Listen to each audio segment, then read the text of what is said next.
एक समय की बात है। एक महल में एक बहुत ही शरारती परी रहा करती। वह हर किसी के साथ शरारत करने में हिचकिचाती नहीं थी। उसका शरारत करना उसकी एक आदत सी बन चुकी थी।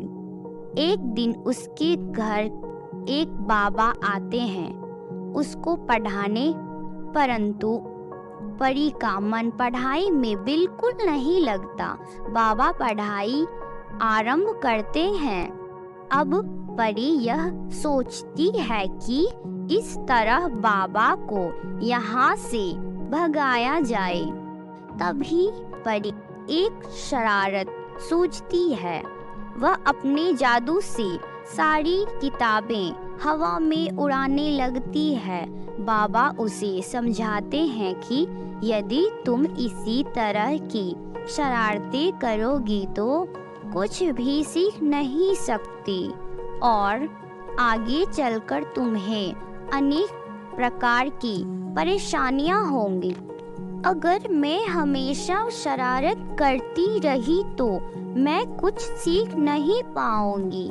मेरा मन इन सब बातों से परेशान होकर एक दिन परी पार्क चली जाती है और वहां बैठकर सोचती है कि क्या सब लोग सही कहते हैं? क्या मैं बहुत ज्यादा शरारत करती हूँ?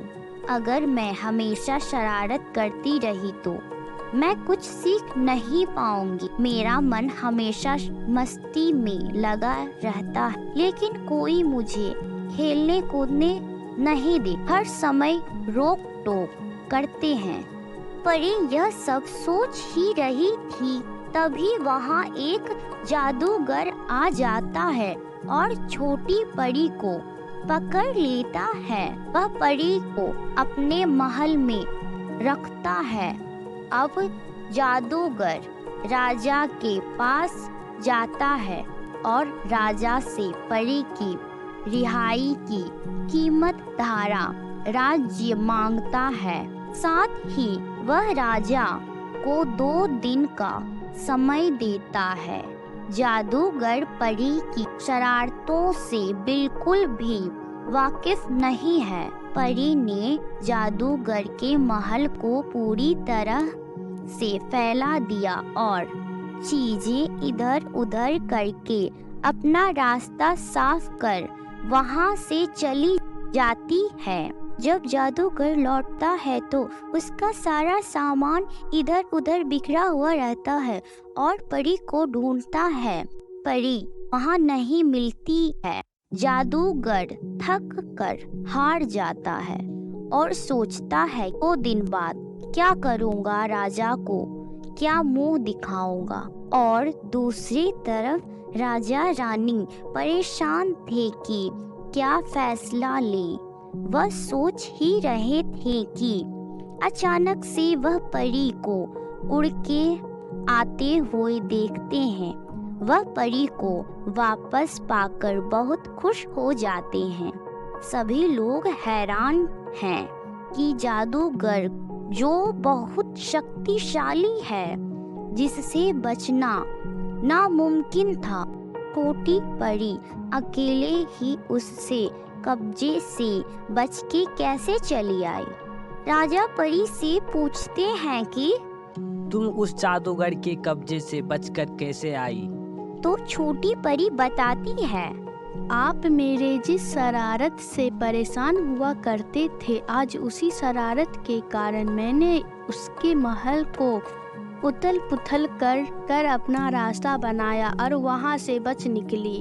वह राजा कहते हैं कि शरारत करना बुरी बात तो है, परंतु कभी कभी उसी शरारत के कारण हमें फायदा भी हो सकता। राजा परी के साहस को देखकर बहुत गर्व महसूस करता है और परी की बात पर अपनी सहमति जाहिर करता है। परी के वापस आने और उसकी बहादुरी देखकर वह बहुत प्रसन्न होता है और एक जश्न का ऐलान करता है। परी की बहादुरी के चर्चे पूरी राज्य में होने लगते हैं। और सभी उसकी प्रसन्नता करने लगते हैं। अब परी को शरारत करने पर कोई नहीं डांटता, ना ही उसे खेलने कूदने पर कोई रोकता है। तो परी अब अपने बड़ों की बातें मानने लग है। अब उसे भी समझ आ गया है कि उसे अपने जीवन में कुछ बनना है।